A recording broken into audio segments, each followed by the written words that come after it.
से मैं ये सबको सजेस्ट करूँगा, चाहे हो ना हो, लेकिन यूपीएससी की जो पढ़ाई है वो बहुत इंपॉर्टेंट है। जो 3 स्टार जो बढ़ गए हैं उसका जो बोझ है वो उसे 1 स्टार जब लगा हुआ था उससे तो बहुत ज़्यादा फील होता है। यूपीपीसीएस में मुझे एक प्रीलिम्स देके पता लग गया कि भाई घटना चक्र जो है वो बहुत इंपॉर्टेंट है। घटना चक्र की जो सारी सीरीज़ है मैंने उसे जाके बहुत अच्छे से पढ़ लिया। तो जो आप देखते हो जिससे मोटिवेट होते हो वो होती है सही में चीज़। तो वो गम गए बैठे उस रेस्टोरेंट में, तो उनके मम्मी पापा हैरान हो गए। उनका सबसे पहले यही क्वेश्चन था, बेटा आपके साथ कितने लोग चलते हैं? इतने आईएएस आईपीएस टॉपर्स आप जिनको जानते हैं, जो भी बहुत हैं, उनमें आप जाके खुद देखिए, वो खुद भी अपनी मार्कशीट शेयर करते हैं। किसी के 60%, किसी के 50%, बहुत से ऐसे आपको इंस्टेंस। तो वो हो जाएगा अपने आप। बस फेथ रखिए, विश्वास रखिए, कॉन्फिडेंस रखिए अपने आप पे। कोई बड़ी नहीं है, एक निकलती है, दूसरी निकलेगी, तीसरी निकल के फाइनली आपका सिलेक्शन हो जाता है। तो यूपीपीसीएस में प्रीलिम्स क्लियर नहीं हुआ ना यूपीएससी में क्लियर हुआ, दोनों में ही नहीं हुआ, क्योंकि आए थे कुछ पता एक्सपीरियंस था नहीं। 2017 में यूपीपीसीएस फिर से दिया, यूपीएससी दिया, यूपीएससी फिर नहीं हुआ। 2017 में प्रीलिम्स नहीं क्लियर हुआ, लेकिन यूपीपीसीएस में थोड़ा लक सही रहा। उसी दौरान मेरे को एक बहुत अच्छा मौका मिला, अपॉर्चुनिटी मिली विदेश जाने की। यूएस गए थे हम 20 दिन के लिए। वो hello everyone, welcome to Motivation Factory, strong community of real aspirants. दोस्तों, आप अभी चैनल पर लगातार देख रहे थे 2021 के जो यूपीएससी टॉपर्स थे उनकी सीरीज चल रही थी, the topper show by Ankit Sharma करके हमने स्टार्ट करी थी। काफ़ी अच्छा आपका रिस्पॉन्स मिला। अभी वो सारे टॉपर्स लवासना पहुँच गए हैं, जहाँ का आप सभी लोग सपना देखते हो। तो फाइनली वो लोग ट्रेनिंग के लिए पहुँच चुके हैं। तो अभी हमने सीरीज स्टार्ट करी है ऑफिसर्स के साथ, आपको रूबरू करवाएं, उनकी जानकारी दें किस तरीके से वो उनका रूटीन रहता है, और किस तरीके से जो आप मोटिवेशनल वीडियोस देखते हो वो असलियत में होता भी है कि नहीं होता, कि जो गाड़ी मिलती है, बंगला मिलता है, उससे आप मोटिवेट होते हो। साथ ही साथ उनकी रिस्पॉन्सिबिलिटीज़ भी आती हैं।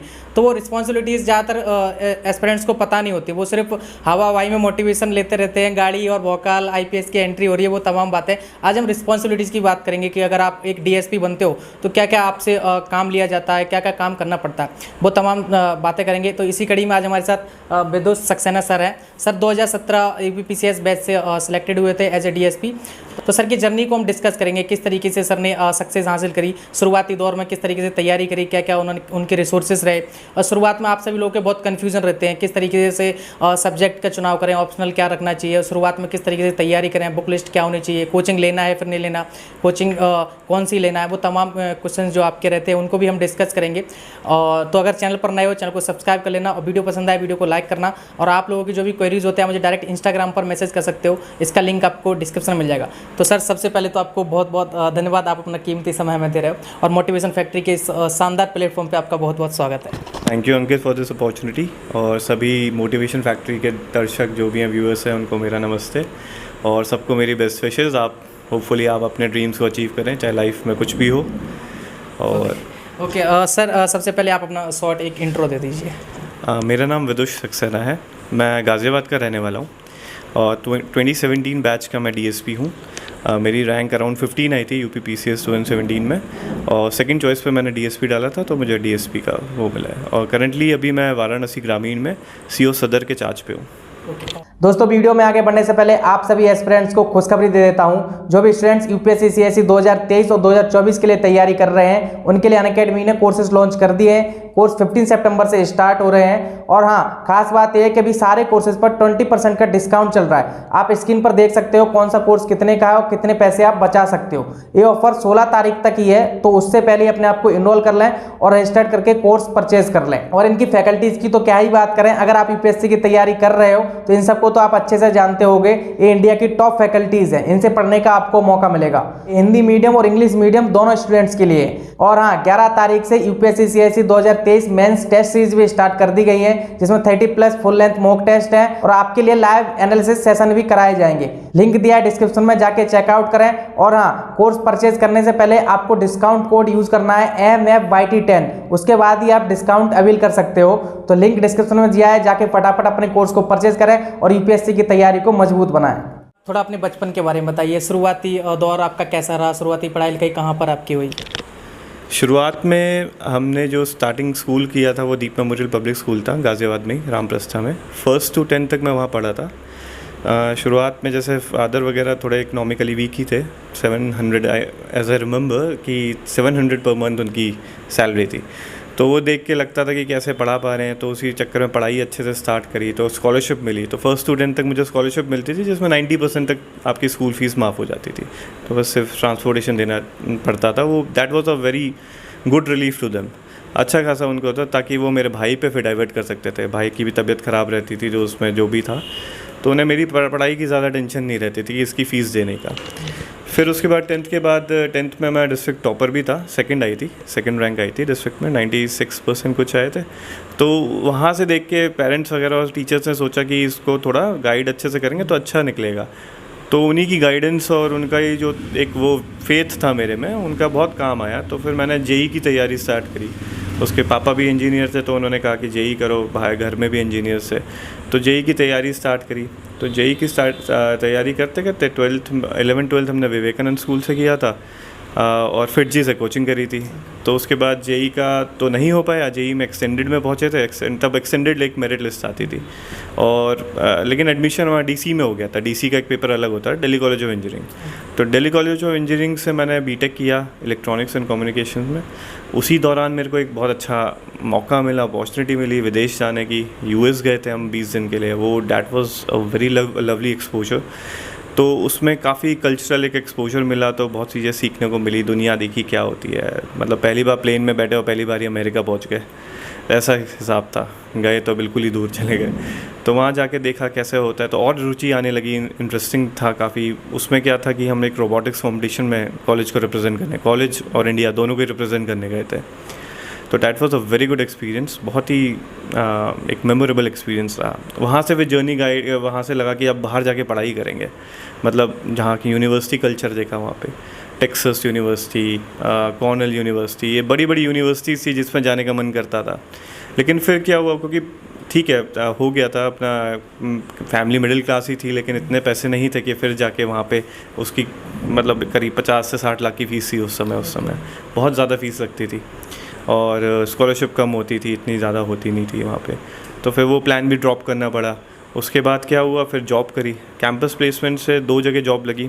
पहले एक्सेंचर में लगी बैंगलोर में, वहाँ गए 6 महीना बैंगलोर काम किया। फिर उसी दौरान कैंपस से 2 लग गई थी, तो दुबई में भी एक जॉब लगी थी, उसका वीज़ा प्रोसेसिंग में था। तो जब तक सोचा कि चलो जब तक वीज़ा प्रोसेस हो रहा है वर्क वीज़ा, तब तक बैंगलोर में जॉब कर लेंगे। बैंगलोर में एज बिज़नेस टेक्नोलॉजी एसोसिएट की तरह काम किया एक्सेंचर में, वो भी एक बहुत ही यूनिक एक्सपीरियंस था। तब देखी मैंने कि आईटी लाइफ होती है, कैसे आईटी हब है वो, कैसे सिलिकॉन सिटी ऑफ इंडिया है, सिलिकॉन वैली ऑफ इंडिया है, वहाँ पे क्या है लाइफ है। बहुत अच्छा एक वो भी बहुत यूनिक एक्सपीरियंस है। Life is all about experiences. तो हर तरीके का एक्सपीरियंस मैं लेना चाह रहा था, तो आईटी का ले लिया था। फिर वहाँ से एक्सेंचर से, फिर उसके बाद जब वर्क वीज़ा लग गया तो then I went to Dubai. Dubai मैंने 2 साल काम किया। वहाँ पे मेरा प्रोफाइल जो था प्रोक्योरमेंट एंड लॉजिस्टिक्स इंजीनियर का था। तो वो तो एक तरीके का मतलब एक कल्चरल जो हॉटस्पॉट या वो मेल्टिंग पॉट कहते हैं ना, वो मेरा जो हम पढ़ते हैं वो वहाँ पे एक्सपीरियंस किया मैंने। वहाँ पे एक ही ऑफिस में मेरे सामने जो मेरी बॉस थी वो जॉर्डन की थी, जो मेरा और सुपीरियर बॉस था वो स्पेन का था। बराबर में सारा इंडिया मैंने वहीं देख लिया था, Goa, Kerala, Karnataka, Tamil Nadu, even Jharkhand, north east, सब तरीके के लोग मेरे डेस्क के आसपास बैठते थे। जितना मैं इंडिया में नहीं जान पाया, उतना वहाँ रह के उस छोटे से केबिन स्पेस में मैंने इंडिया को जान लिया था। उनका खाने पीने का कल्चर कैसा है, उनके फेस्टिवल्स, उनके सब के। इवन पाकिस्तान का भी एक जो था वहाँ पे एक कलीग था, उससे भी हम लोग इंटरेक्ट करते थे और पूछते थे क्या है। देखिए जो ज़मीनी चीज़ होती है, जो हम लोग होते हैं वो हम इंसान सेम ही है, इंसान हर जगह सेम है, उसमें फीलिंग्स होती है, उसमें एक सोशलाइज़ करने की टेंडेंसी होती है। वो तो सब पॉलिटिकल लेवल पे होता है जो भी होता है, बट जो एक ज़मीनी जो इंसान है उसके सबकी इमोशंस वही होते हैं। उसके बाद वहाँ जब जाके देखा कल्चर। अच्छा, मेरे जो जहाँ पे मैं काम करता था वहाँ पे एम्बेसी थी, इंडियन एम्बेसीज़ का एरिया था, वहाँ पे इंडियन एम्बेसी भी थी। तो एक दिन क्या हुआ, 26 अगस्त था, तो वहाँ पे तो छुट्टी नहीं होती है 26 जनवरी की। तो 26 जनवरी का दिन था, तो वहाँ पे छुट्टी नहीं होती है क्योंकि यूएई है। तो अब लेकिन एम्बेसी में वहाँ पे प्रोग्राम हो रहा था 26 जनवरी का, तो वहाँ पे बहुत अच्छे से वहाँ पे उन्होंने कल्चरल प्रोग्राम रखा था, बहुत अच्छे से मतलब जो भी एनआरआईज़ थे उनको इनवाइट किया था। I was one of them invited, but क्योंकि ऑफिस था तो जा नहीं पाया। तो वहाँ से एक मोटिवेशन मिला, क्योंकि वहाँ पे आईएफएस ऑफिसर्स वगैरह बैठते हैं मेनली। तो मेरा जो सपना था वो इंडियन फॉरेन सर्विसेज में जाने का, वहाँ से डेवलप होने लगा, क्योंकि I was in that country, I was mingling with people from other cultures. तो बहुत अच्छा लगने लगा था, बहुत दिमाग एक माइंड ओपनिंग एक्सपीरियंस भी था वो। फिर वहाँ पे गए तो actually I use to go to Pakistani restaurant for eating. जब भी मैंने डिनर पे जाता था और जब भी तो पाकिस्तानी रेस्टोरेंट में जाता था, वो भी लोग मुझे बहुत अच्छे से रिसीव करते थे, बहुत अच्छे से मतलब एक ध्यान देते थे कि अच्छा ये वहाँ से आया। तो इंसान हर जगह मतलब एक दूसरे से द्वेष नहीं होता किसी में भी। फिर वहाँ से पढ़ना स्टार्ट करने लगे IFS का देख के कि चलो पढ़ाई वहीं स्टार्ट करते हैं दुबई में, लक्ष्मीकांत वगैरह पढ़ने लगे। फिर इट वॉज अबाउट लाइक 2016 की बात है जब वापस आया मैं इंडिया। कुछ रीजंस से थोड़ा लगने लगा, जब इस पढ़ाई को स्टार्ट करने लगा तो इंडिया को जानने लगा, इंडिया के कल्चर को जानने लगा। कि वैसे मैं ये सबको सजेस्ट करूँगा चाहे हो ना हो, लेकिन UPSC की जो पढ़ाई है वो बहुत इंपॉर्टेंट है। मैं कह रहा हूँ एक नॉर्मल इंसान को एटलीस्ट कॉन्स्टिट्यूशन ऑफ इंडिया के बारे में जानना चाहिए। अगर आप अपने देश को जानेंगे तो आपको एक लगाव होगा उससे। वहीं बैठे बैठे मुझे एक लगाव होने लगा देश से।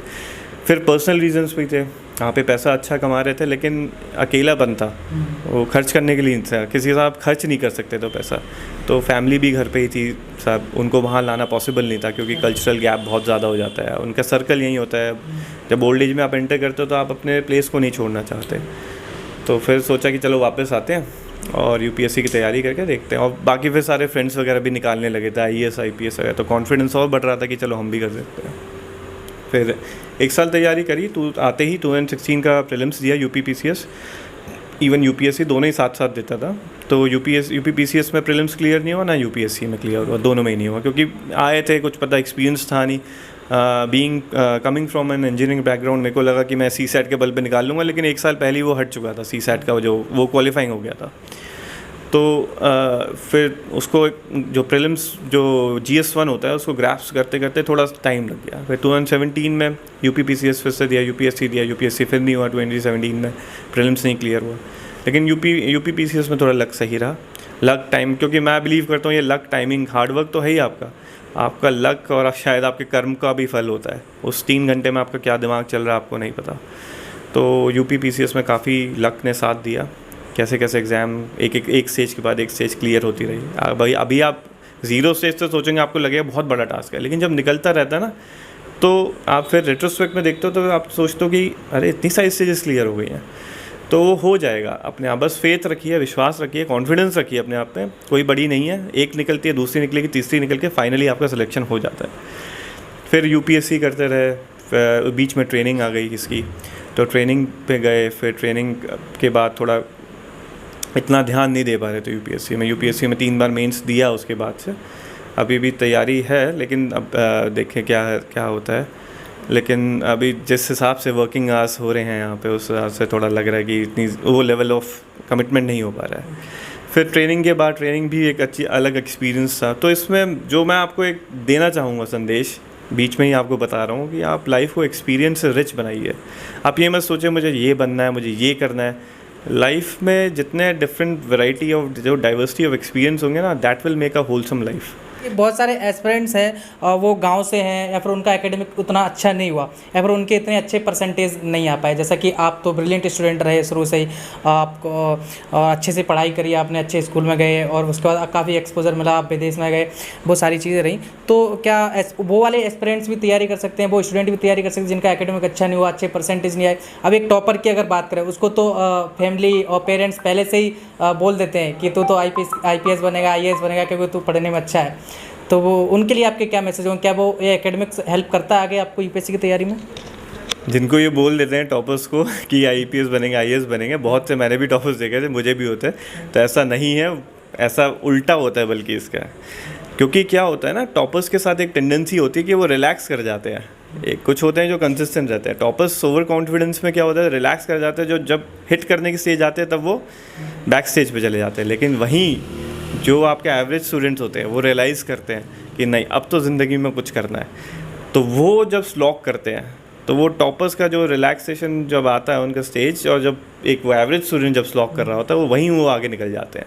तो मैं तो यही कहूँगा, क्योंकि UPSC में तो कहीं क्राइटेरिया नहीं है कि टॉपर्स ही बनेंगे, वो तो कहीं नहीं मांगता, वो तो 60% मांगता है, गेस इतना ही मांगता है, और ग्रेजुएशन चाहिए होती है, उसमें तो कहीं नहीं है। क्योंकि UPSC से बड़ी कोई संस्था है जो इस चीज़ को परख कर सकती है। अगर UPSC को पता होता कि सिर्फ टॉपर्स ही हमें लेने, तो वो पहले ही अपना काम आसान कर लेता क्राइटेरिया बना के। तो ऐसा कुछ नहीं है, यूपीएससी को बखूबी पता है। और जितने आईएएस आईपीएस टॉपर्स आप जिनको जानते हैं, जो भी बहुत हैं, उनमें आप जाके खुद देखिए, वो खुद भी अपनी मार्कशीट शेयर करते हैं। किसी के 60%, किसी के 50%, बहुत से ऐसे आपको इंस्टेंसेस मिल जाएंगे। तो आप उस चीज़ पे मत जाइए। हमारा जो स्कूल का जो एजुकेशन सिस्टम है वो थोड़ा रोट लर्निंग पे है अभी भी, जबकि यूपीएससी एक ऐसा एग्जामिनेशन पैटर्न है जहाँ पे आपका ऑल राउंड 360 डिग्री एनालिसिस के लिए वो जाता है कि आपका एनालिटिकल एक एप्टीट्यूड कितना है। तो वो एवरेज स्टूडेंट के पास ज़्यादा मिलेगा, क्योंकि उसमें एक स्ट्रीट स्मार्टनेस होती है, वो यूपीएससी देख रहा होता है। क्योंकि आपको लिमिटेड टाइम में लिमिटेड कुछ क्वेश्चंस हैं जिनका लिमिटेड वर्ड्स में आंसर देना है, और वो वही होते हैं जो स्मार्ट होते हैं। आप रोट लर्निंग से उस चीज़ को नहीं सॉल्व कर सकते। तो मैं उन्हें यही कहूँगा, एवरेज जो स्टूडेंट है, आप अपने आप को एक एडवांटेजेस पोजीशन में मानिए, क्योंकि आपके पास जो एक्सपीरियंस है, जो आपका स्मार्टनेस है, वही आपको हेल्प करेगा पार कराने में। ओके सर, बहुत सारे एस्पिरेंट्स स्टार्स से मोटिवेशन लेते हैं, जो शोल्डर पे स्टार्स लगे हुए आपके। जब फर्स्ट टाइम आपके शोल्डर पे स्टार लगे हुए तो उस दिन के बारे में सर बताइए, कैसी फीलिंग थी, और फैमिली किस तरीके से लोगों के रिएक्शन थे, फैमिली वालों के रिएक्शन थे जब आपने फर्स्ट पिक्चर अपलोड करी सोशल मीडिया पे स्टार के साथ, या फिर कैसा एक्सपीरियंस रहा वो शुरुआत के दौरान? स्टार्स बहुत ज़्यादा मतलब आपको अट्रैक्ट करते हैं, बहुत अच्छी चीज़ है, बहुत अच्छी फीलिंग देता है कि हाँ कि यार कुछ तो अचीव कर लिया है, अब मतलब स्टार्स है, कुछ तो आया है। तो पहला जब स्टार लगाया था तो अंदर मन में यही चल रहा था, क्योंकि कोई उस समय था नहीं। ट्रेनिंग में जाए थे तो ट्रेनिंग में जाके 1 स्टार लगता है आपका, तो अंडर ट्रेनिंग में 1 स्टार खुद ही लगाया था। ऐसा तो कहीं था नहीं कोई आके लगा दिया, पेरेंट्स वगैरह भी सब चले गए क्योंकि वर्दी सब बाद में आती थी। तो खुद ही लगाया था, शीशे के सामने बस देख रहे थे, खुद ही में ही अपने में ही वो कर लिया था कि यार अच्छा लग रहा है, बहुत अच्छा लग रहा है। लेकिन इसके साथ एक रिस्पॉन्सिबिलिटी भी है जो अब जाके रियलाइज़ ज़्यादा होती है, उस समय इतना नहीं था कि ट्रेनिंग में आई के साथ। अब जो 3 स्टार जो बढ़ गए हैं, उसका जो बोझ है, वो उसे 1 स्टार जब लगा हुआ था उससे तो बहुत ज़्यादा फील होता है। क्योंकि इसका होना भी चाहिए। इन स्टार्स का जो है, जो मतलब है, वो आपकी चमक तो है ही, और इसको बरकरार रखने का भी इस चमक को बरकरार रखना भी आपका दायित्व है। वो चमक तभी होगी जब आप पूरे कमिटमेंट से या पूरे लेवल ऑफ मोटिवेशन से आप इसमें काम करेंगे, और अच्छी जो जिस काम के लिए आपको नियुक्त किया गया है, या जिस काम के लिए जो आपकी रिस्पॉन्सिबिलिटी दी है, उसके साथ जस्टिस करेंगे। ओके सर, जैसा कि आपने अभी बताया आपकी रिसेंटली शादी भी हुई है, तो इतना वर्कलोड रहता है, वर्क प्रेशर रहता है। एक डीएसपी का या फिर पुलिस सर्विस में जो भी जॉब कर रहे हैं, उनका रूटीन कैसा होता है? फैमिली को आप समय दे पाते हो या नहीं दे पाते? किस तरीके से आपका रूटीन रहता है? देखिए, ये क्या होता है कि स्टेजेस पे डिफ़र करेगा। आप डीएसपी पे, जैसे मैं एंट्री लेवल पे ही हूँ, तो मुझे चीज़ें सीखनी भी है, मुझे काम करना भी है। तो it's on the job training type हो गई है, तो उसमें थोड़ा टाइम लगता है। उसमें मैनेजिंग करने में थोड़ा मेरे को अभी स्टार्टिंग में थोड़ा स्ट्रगल करना पड़ रहा है, लेकिन अब चीज़ें समझ में आने लगी। 1 हफ़्ता ही हुआ है जब मैंने चार्ज लिया है, लेकिन आई हैव सीन पीपल जो अभी मिडिल एज उसमें मिड करियर लेवल पे आ गए हैं, तो they manage it very well. तो उनका एक टाइम फिक्स हो गया है। मेरा तो अभी सुबह जल्दी आना, रात को लेट जाना है। जैसे सुबह मैं 9 बजे निकल जाता हूँ, 9 बजे, और रात के 9 बजे पहुँचता हूँ, और ये तो नॉर्मल है। लेकिन वाराणसी क्योंकि एक वीआईपी डिस्ट्रिक्ट है, यहाँ पे वीआईपी ड्यूटीज़ भी बहुत लगती हैं। अभी कल ही जैसे सीएम ड्यूटी लगी हुई थी, तो कल हम उसमें चले गए। फिर उसके साथ आपका क्या होता है, कुछ काम ऐसे होते हैं कि आपके सीएम ड्यूटी तो आपके डिस्ट्रिक्ट में लगती है, कभी दूसरे डिस्ट्रिक्ट में भी आपको जाना होता है, क्योंकि आपको डिप्यूट करते हैं वहाँ पे, जैसे आजमगढ़ वगैरह नियर बाई जो डिस्ट्रिक्ट होते हैं। कभी पीएम विजिट हो गया तो वहाँ आपको जाना होता है। तो इस सब में आपका जो ये ऑफिस काम होता है और ये सब होता है, वो थोड़ा साइड में हो जाता है, क्योंकि आपको पहले सबसे वो अटेंड करना होता है। तो ये ड्यूटीज़ हो गई। और अभी जो आपने जो कहा कि वर्किंग आवर्स वगैरह का जो है, तो वो धीरे धीरे जब आप जब इसमें एक्सपीरियंस ग्रेजुएट करने लग जाते हैं, तो स्ट्रीमलाइन होने लगती है चीज़ें, आपको चीज़ें समझ में आ जाती है, आप प्रायोरिटाइज़ करने लगते हैं चीज़ें, तो उस हिसाब से आपका मैनेजिंग होती रहती है। और रही बात क्या क्या काम रहते हैं इसमें डीएसपी लेवल पे, तो मैं आपको बताना चाहूँगा कि पुलिसिंग एक ऑलराउंड जॉब है। यहाँ पे आपको सब चीज़ें देखनी होती हैं। आपके एक सर्कल अलॉट होता है डीएसपी को, एक जैसे वाराणसी ग्रामीण में सर्कल ऑफिसर कहते हैं। कमिश्नरेट में सिस्टम थोड़ा अलग होता है, वहाँ पे असिस्टेंट कमिश्नर ऑफ पुलिस कहते हैं इसी लेवल ऑफ इसी रैंक को। तो मेरा जो है सर्कल ऑफिसर में सदर का मैं इंचार्ज हूँ। सदर में जैसे आपके किसी सर्कल में नॉर्मली 4 से 5 थाने होते हैं, मेरे अंडर 4 थाने हैं। तो उन 4 थानों का मैनेजमेंट, उनके क्षेत्र में क्या क्या हो रहा है, उन थाना जो प्रभारी, उनको तो पता ही होता है। उसके ऊपर हम उनके पर्यवेक्षण अधिकारी होते हैं। हमें भी पता होना चाहिए कि हमारे क्षेत्र में क्या हो रहा है। कभी कुछ डेथ हो गई, कभी कोई लॉ एंड ऑर्डर सिचुएशन हो गई, तो उसको हमें अटेंड करना होता है। और बहुत अभी मेरे को 1 हफ़्ता 10 दिन ही हुआ है, इसमें मैंने 2-3 सिचुएशन ऐसी देखी है जिसमें लॉ एंड ऑर्डर हमने डिफ्यूज़ किया। लॉ एंड ऑर्डर सिचुएशन जो बहुत ज़्यादा एक्सप्लोड हो सकती थी, उसको प्राइमरी लेवल पर डिफ्यूज़ करना, बात संवाद स्थापित करके। और इसमें बहुत वैरायटी ऑफ थिंग्स करने को मिलती है। मतलब बहुत ही वर्सेटाइल जॉब है, बहुत ही डाइवर्सिफिकेशन है इसमें, क्योंकि आप इंटरेक्ट करते हैं लोगों से। अभी जैसे ही मैं आया था तो मैंने सबसे पहले जितने भी रिस्पेक्टेड जो मेंबर्स ऑफ कम्युनिटी है उनको बुला के मीटिंग करी, इससे ताकि ट्रस्ट डेवलपमेंट हो, क्योंकि अगर वो मुझे पहचानेंगे नहीं तो वो मेरी बात नहीं मानेंगे।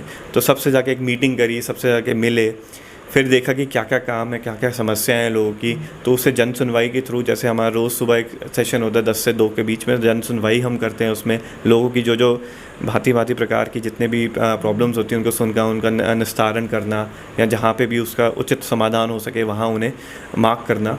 तो आज सुबह से ही आप देख रहे होगे, सुबह से काफ़ी लोग आके बैठे हुए थे, अपनी अपनी समस्याएं बता रहे थे, किसी का कुछ। तो उनको सुनना, उनको आश्वासन देना कि नहीं कुछ नहीं, हम आपके साथ हैं। तो आश्वासन भी अगर आप तुरंत नहीं कर सकते तो आश्वासन से ही उनसे थोड़ा सुन के भी आप बहुत चीज़ें उनको एक सेटिस्फैक्शन दे सकते हैं कि हाँ, एक सिस्टम है जो उनके सपोर्ट में है, एक प्रणाली है जिसके थ्रू अगर वो जाएंगे तो उन्हें न्याय ज़रूर मिलेगा।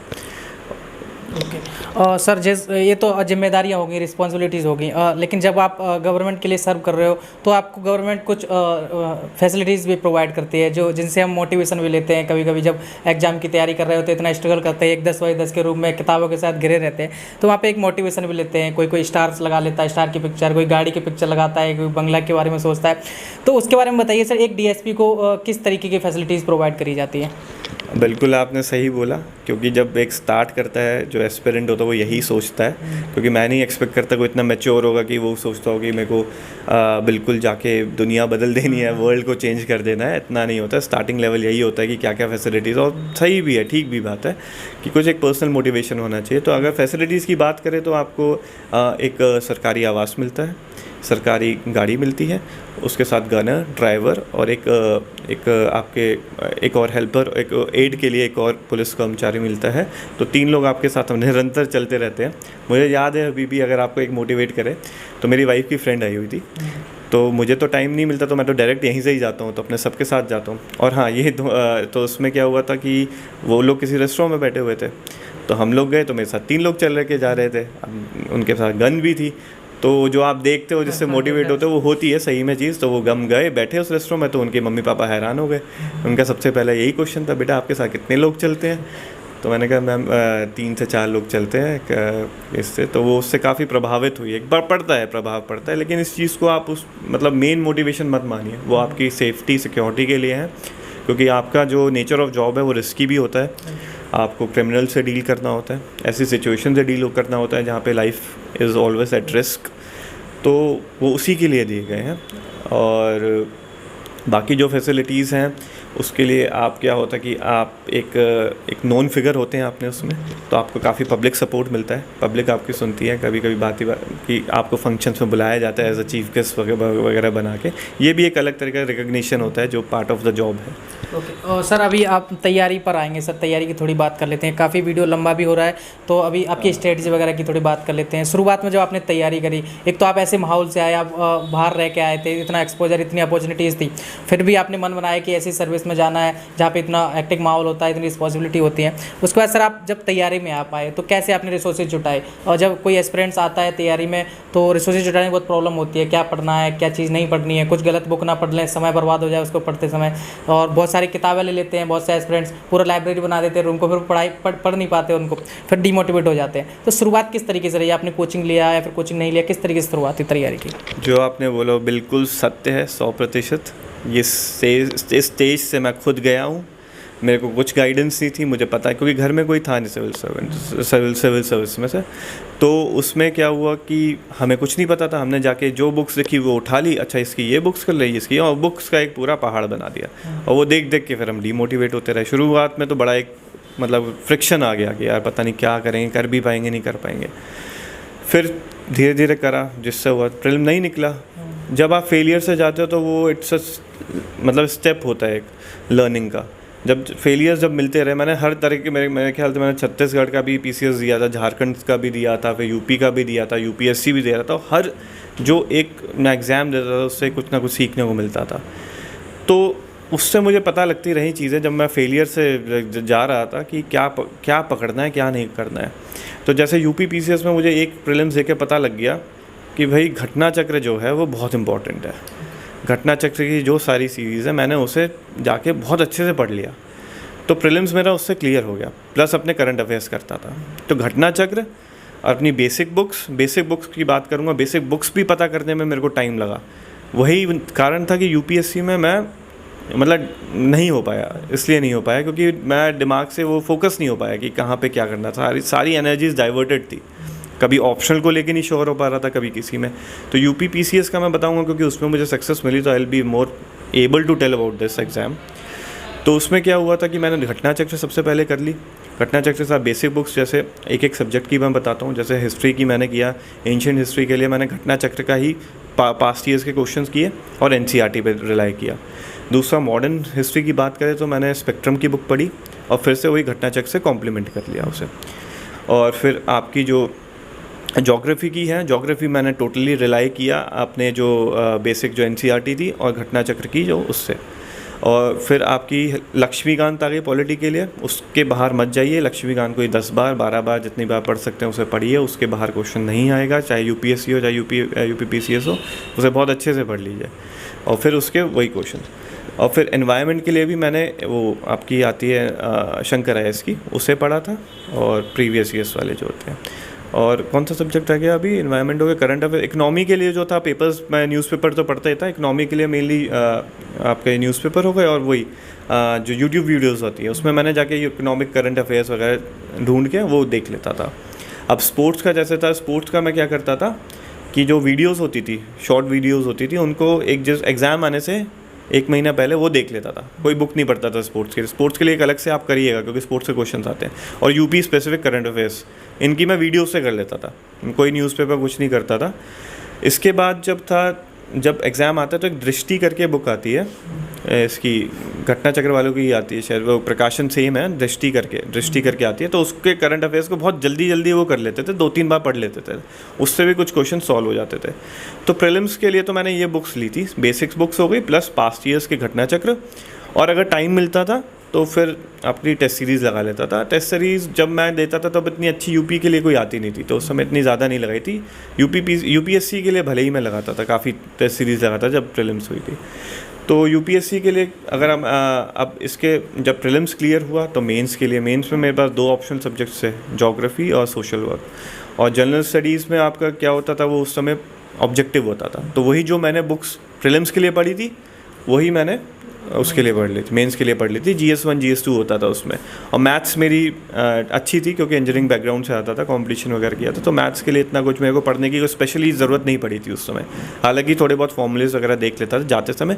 जो नहीं है जिसकी बैकग्राउंड मैथ्स है, मैं उसका एडवाइस करूँगा आप CSAT पर ध्यान दीजिए, क्योंकि अगर वो छूट गया तो बाकी सारी मेहनत बेकार हो जाती है। फिर मेरा जो ज्योग्राफी और सोशल वर्क की था उसके लिए मैंने स्पेसिफिक बुक्स जो पढ़ी थी वो था मेन। ओके। और सर फाइनल क्वेश्चन, और जो नए एस्पिरेंट्स इस वीडियो को देख रहे हैं उनके लिए आपके फाइनल मैसेज क्या होंगे? फाइनल मैसेज मेरा ये है, life is larger than this. इससे बहुत बड़ी है लाइफ। बहुत से इंस्टेंसेस मैं पुलिस में रह के दे रहा हूँ, छोटी छोटी बातों पे लोग अपने को हर्ट कर ले रहे हैं और लाइफ को बहुत कैजुअली ले रहे हैं। लाइफ में आप इस चीज़ को एक चीज़ मत बनाइए। हाँ, एक एम है, it's a milestone to be achieved. नहीं होता है तो आगे और माइलस्टोन है। तो मेरा बस ये मैसेज रहेगा, आप खुश रहिए, घर वालों का अपना ध्यान रखिए, अपनी हेल्थ बनाइए और निरंतर बस मेहनत करिए किसी गोल के टुवर्ड्स, चाहे वो यूपीएससी हो, यूपीपीसी हो। अगर ये नहीं हुआ तो दूसरा गोल बनाइए, दुनिया में बहुत गोल है। ओके, और thank you so much sir, काफ़ी अच्छा लगा आपसे बात करके। आई होप दोस्तों आपको भी काफ़ी अच्छा लगा होगा, काफ़ी मज़ा आया होगा। सर ने जिस तरीके से अपनी जर्नी को शेयर किया, शुरुआती दौर की बातें बताई, विदेश गए थे वो सारी चीज़ें डिस्कस करी आपके साथ, फैमिली की भी थोड़ी बातें बताई, किस तरीके से उनकी अभी रिसेंटली शादी हुई है तो वाइफ किस तरीके से सपोर्ट करती है उसके बारे में उन्होंने बताया, और किस तरीके से उनकी स्ट्रेटजी रही बुक्स के बारे में, सारी चीज़ आपको डिस्कस करी इस वीडियो में। अगर वीडियो पसंद आए तो वीडियो को लाइक करना, अगर चैनल पर नए हो चैनल को सब्सक्राइब कर देना। ऐसे ही अगर आपकी कोई क्वेरीज होते हैं तो आप डायरेक्ट इंस्टाग्राम पर मैसेज कर सकते हो, इसका लिंक आपको डिस्क्रिप्शन में मिलेगा। चलिए दोस्तों, यहाँ तक वीडियो देखने के लिए thank you so much, bye bye and take care.